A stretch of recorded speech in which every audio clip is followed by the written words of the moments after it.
Baik, Assalamualaikum warahmatullahi wabarakatuh.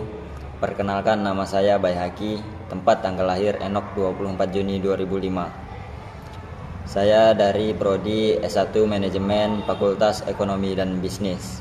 Baik, di sini saya akan menjelaskan pengertian apa itu ekonomi mikro. Ekonomi mikro adalah ilmu yang mempelajari kegiatan ekonomi dari produsen dan konsumen dalam menentukan kualitas, kuantitas, dan harga barang atau jasa di pasar.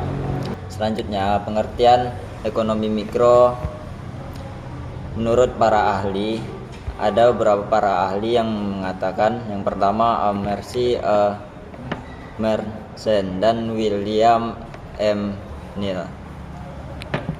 Ekonomi mikro merupakan kajian terkait individu, rumah tangga, dan perusahaan pengambil keputusan dalam proses ekonomi. Yang kedua, David Amos.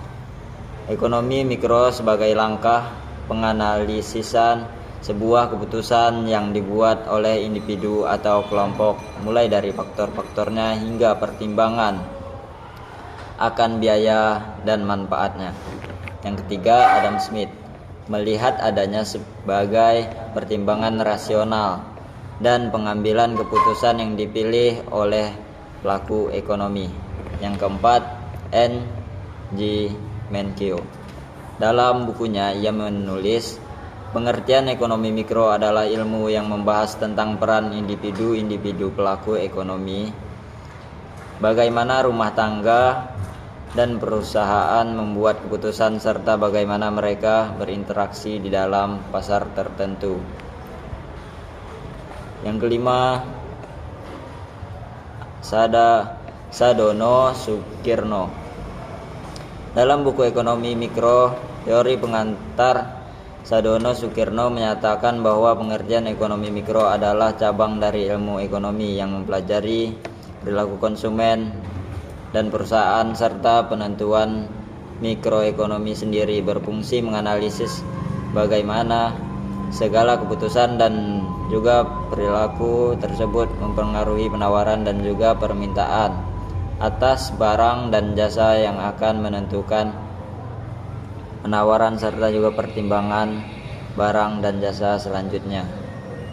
Keenam, David Ricardo. Menurut David Ricardo, pengertian ekonomi ini adalah suatu kondisi yang dimana para pelaku ekonomi sudah mempunyai informasi mengenai selak-beluk pasar. Dengan begitu, ekonomi mikro tersebut merupakan faktor penentu dari pasar global.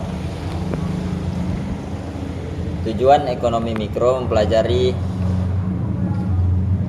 ekonomi mikro adalah sangat penting dalam memprediksi hingga merancang strategi suatu perusahaan ke depannya. Ekonomi mikro akan mempermudahkan suatu perusahaan dalam memahami perilaku, kemauan, dan kebutuhan konsumen. Selanjutnya, contoh ekonomi mikro. Contoh ekonomi mikro yang pertama, menentukan harga telur ayam. Yang kedua, menentukan gaji karyawan. Ketiga, permintaan dan penawaran. Yang keempat, ada perilaku konsumen. Yang kelima, penawaran seorang produsen. 6, pasar. 7, penerimaan. 8, biaya dan laba atau rugi perusahaan. 9, perilaku produsen. Dan 10, penawaran seorang konsumen. Baik, itulah hasil penjelasan ekonomi mikro dari saya. Wassalamualaikum warahmatullahi wabarakatuh. Pakon hebat, Unisi Jaya.